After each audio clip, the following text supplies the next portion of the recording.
அவருடைய செய்கைகள் எல்லாவற்றுக்கும் வழியாக கொண்டிருக்கப்பட்டேன். ஆதி முதல் தேவனுடைய மார்பில் செல்லப்பிள்ளையாய் மகிழ்ந்து கொண்டிருந்தேன். ஆரம்ப காலத்தில் இருந்து. இன்னும் கொலோசியர் 1:17 பாருங்கள். நான் முந்தினவர், எல்லாவற்றிற்கும் முந்தினவர். அவருடைய தோற்றம் எப்படி? எனக்கு அன்பானவர்களே, கொலோசியர் 1:15 பாருங்கள். எபிரேயர் 1:3 பாருங்கள். இதன்படி அவர் ஆனால் காணக்கூடாத அதரிசனமான தேவனுடைய தற்சுரூபம், அவருடைய மகிமையின் சொரூபம், அவருடைய மகிமையின் பிரகாசம். எனவேதான் அருள்நாதர் இயேசு சொன்னார், யோவான் 14:9, 12:45, என்னை கண்டவன் காணக்கூடாத பிதாவை கண்டான், காணக்கூடாத அதரிசனமான தேவனை கண்டான் என்று சொன்னார். அதே சமயத்தில் யோவான் 10:30, நானும் என் பிதாவும் ஒன்றாய் இருக்கிறோம், நானும் என் பிதாவும் ஒன்றாய் இருக்கிறோம், நாங்கள் மூவர் ஆனால் ஒன்று. எனவேதான் அருமை இரட்சகரின் பிறப்பை குறித்து நாம் வாசிக்கும் பொழுது 1 தீமோத்தேயு 3:16 சொல்கிறது, தேவன் மாம்சத்தில் வெளிப்பட்டார். அதே காரியத்தை ரோமர் 9:5, 1 யோவான் 5:20 இந்த வசனங்கள் கூறுகின்றன. கிறிஸ்துவின் பிரசன்னத்தை குறித்து பேசும் ஏசாயா தீர்க்கதரிசி அவர் உலகில் தோன்றும் 1000 ஆண்டுகளுக்கு முன்பதாக இப்படி சொன்னார், தேவன் நம்மோடு இருக்கிறார். மத்தேயு 1:23, தேவன் நம்மோடு இருக்கிறார். அவருக்கு இம்மானுவேல் என்று பெயரிடுவார்கள். இம்மானுவேல் என்பதற்கு தேவன் நம்மோடு இருக்கிறார். யோவான் 3:13 வாசிக்க கேட்போம். பிரமிக்கத்தக்க ஒரு வார்த்தை இது. யோவான் 3:13, பரலோகத்திலிருந்து இறங்கினவரும் பூலோகத்தில் இருக்கிறவருமான மனுஷகுமாரனே அல்லாமல் பரலோகத்துக்கு ஏறினவன் ஒருவனும் இல்லை. பரலோகத்திலிருந்து இறங்கினவரும் பரலோகத்தில் இருக்கிறவருமான மனுஷகுமாரனே அல்லாமல் இரட்சகர் இயேசு தன்னை பற்றி சொல்கிறார்.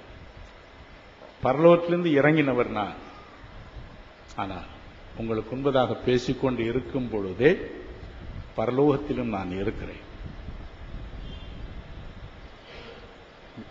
பழைய ஏற்பாட்டில் பிதாவாகிய தேவன் எப்படி விதவிதமாக காட்சியளித்தாரோ அதே போல நம்முடைய அருமை இரட்சகர் குமாரனாகிய தேவன் இங்கே ஒரு தச்சனுடைய குமாரன் நின்று கொண்டு இருக்கிறேன். ஆனால் விண்ணுலகில் எனக்கு ஒரு தோற்றம் உண்டு. என்ன ஆச்சரியமான ஒரு காரியம். கொஞ்சம் நேரம் எடுத்து 2 வசனங்களை நாம் வாசிக்க கேட்போம். தானியேல் 7:9-13. 9 பிதாவாகிய தேவனை பற்றி நாம் வாசிக்கிறோம். 13 குமாரனாகிய தேவனை பற்றி வாசிக்கிறோம். நன்றாய் கவனியுங்கள். தானியேலின் புஸ்தகம் 7:9. நான் பார்த்து கொண்டிருக்கையில் சிங்காசனங்கள் வைக்கப்பட்டது, நீண்ட ஆயுசுள்ளவர் வீற்றிருந்தார். நீண்ட ஆயுசுள்ளவர் வீற்றிருந்தார். அவருடைய வஸ்திரம் உறைந்த மழையை போலவும் அவருடைய சிரசின் மயிர் வெண்மையாகவும் பஞ்சை போல துப்புரவாகவும் இருந்தது. இது பிதாவாகிய தேவனை பற்றிய ஒரு விளக்கம். 13வது வசனத்தை வாசிக்க கேட்போம். ரா தரிசனங்களிலே நான் பார்த்து கொண்டிருக்கையில் இதோ மனுஷகுமாரனுடைய சாயலான ஒருவர் வானத்து மேகங்களுடனே வந்தார். மனுஷகுமாரனுடைய சாயலுள்ள ஒருவர் வந்தார். அவர் நீண்ட ஆயுசுள்ளவர். இம்மட்டும் வந்து அவர் சமீபத்தில் நீண்ட ஆயுசுள்ளவர் மட்டும் வந்து பிதாவாகிய தேவன் உட்கார்ந்து இருக்கிறார்.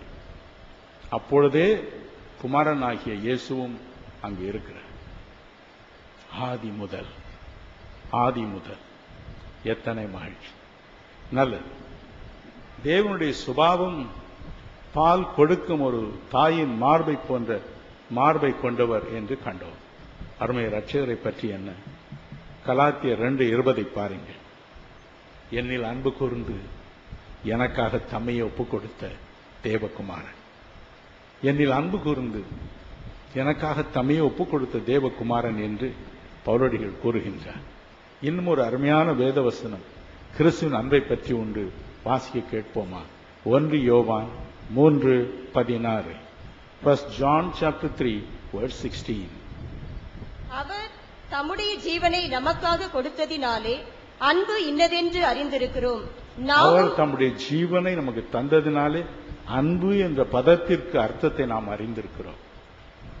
எப்படி தேவனாகிய பிதா அல்லது பிதாவாகிய தேவன் இருக்கிறாரோ அதை போலவே குமாரனாகிய தேவனும் இருப்பதை இங்கு நாம் கண்டு மகிழ்கிறோம். எத்தனை மகிழ்ச்சி! நான் ஒரு சிறு கிராமத்தில் இருந்து புறப்பட்டு வந்தவன். ஒரு நாள் என் தாய்க்கு ஒரு பயங்கரமான மயக்கம் வந்தது. அவருடைய பற்கள் இரண்டும் பூட்டிக் கொண்டன. அப்படியே மயங்கி விழுந்து கிடந்தார். பல மணி நேரங்கள் ஆயிற்று. அந்த ஊரில் உள்ள நாட்டு வைத்தியர் ஓடி வந்தார். நாடி பார்த்தார். கடைசியில் ஒரு காரியத்தை சொன்னார். நான் கொஞ்சம் சூரணம் கொண்டு வந்திருக்கிறேன். பயங்கரமான சூரணம் இது. அதை வாயில் போட்டு மெல்ல வேண்டும். மிளகோடு மெல்ல வேண்டும். யாராவது மென்று அதன் பிறகு அந்த சுவாசத்தை அம்மாவுடைய நாசியிலே ஊதினால் கண் திறப்பாள் என்று சொன்னார்.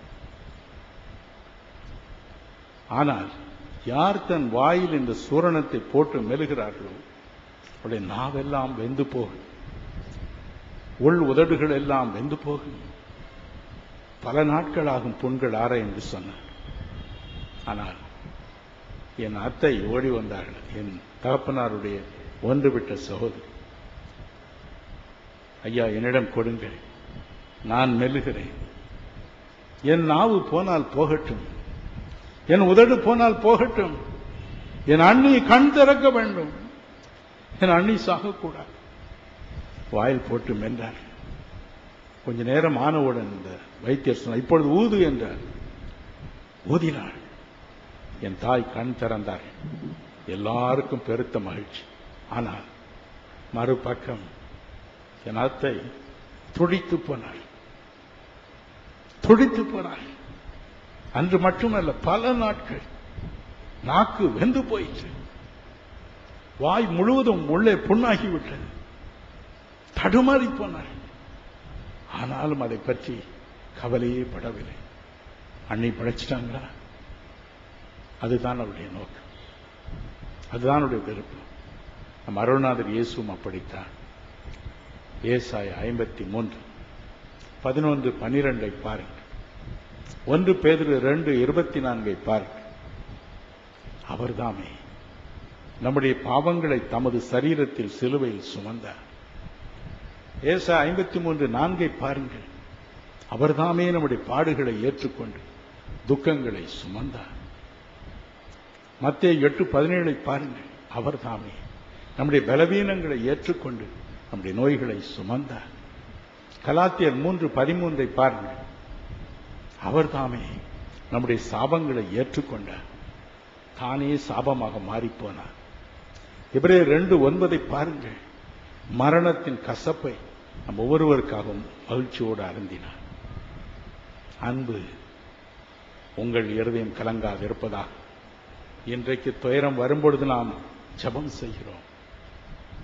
நோய் வரும்பொழுது போதகரை அழைத்து ஜெபம் செய்ய சொல்லுகிறோம். ஏன்?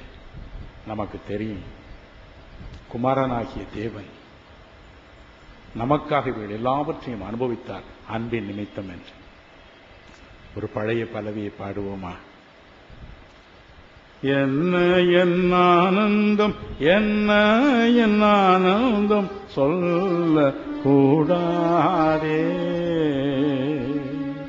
என்ன என் ஆனந்தம்